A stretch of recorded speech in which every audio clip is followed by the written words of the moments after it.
I'm in Maidenhead in Berkshire, and behind me is the Sounding Arch Bridge, which carries the main railway from London to the West Country. Now, I've done some pretty cool things in my life. I've built roads in Chicago. I've even worked in copper mines in Mongolia and drilled wells in Madagascar. But wherever I've been, I've always been passionate about bridges. To me, they're the perfect combination of art and science. Bridges, like this one, have been so important to the development of Britain.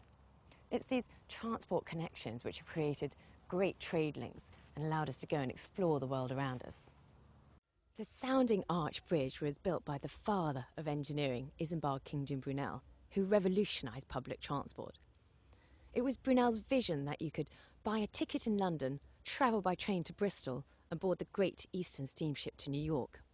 When it was built in 1839, Brunel's bridge was seen as a very novel and daring engineering design. In fact, it was so controversial that the timber framework holding it up was never allowed to be taken down. It wasn't until this timber was washed away by floodwaters and Brunel's bridge stood firm that it was really proved to be an engineering marvel. And it also has a pretty cool echo. Ha! Ha! This is amazing! Look at this echo. Brunel! Ah!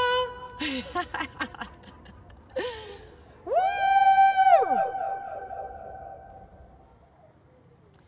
Now, this bridge might not look like anything special, but actually it's much wider and flatter than anything seen before in the 1800s. It had to be flat for a train to comfortably travel over it, and of course it had to be wide for a boat to easily pass underneath it.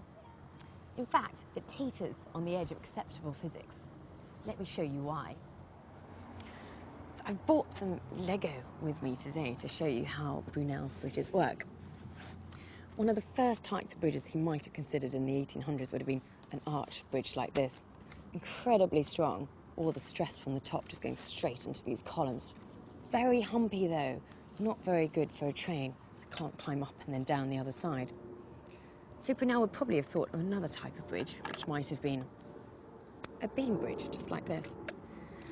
As you can see, brilliantly flat, great for a train. Watch what happens when I put a bit of weight on it. It's just not going to work, this one.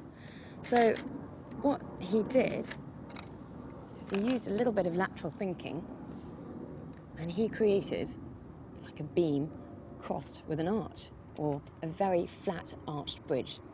It's nice and flat on the top, great for the train, and it's quite strong, definitely strong enough to hold a train. The incredible thing about Brunel was that he really wouldn't have had any understanding of the stresses or the maths that engineers use today. He certainly wouldn't have had a computer-aided design. So he designed this bridge purely by instinct, which is why it's an engineering marvel. So this bridge is really an audacious design. Brunel built this flat and wide arch, even though everybody else said it was going to fall down. And that takes a lot of guts.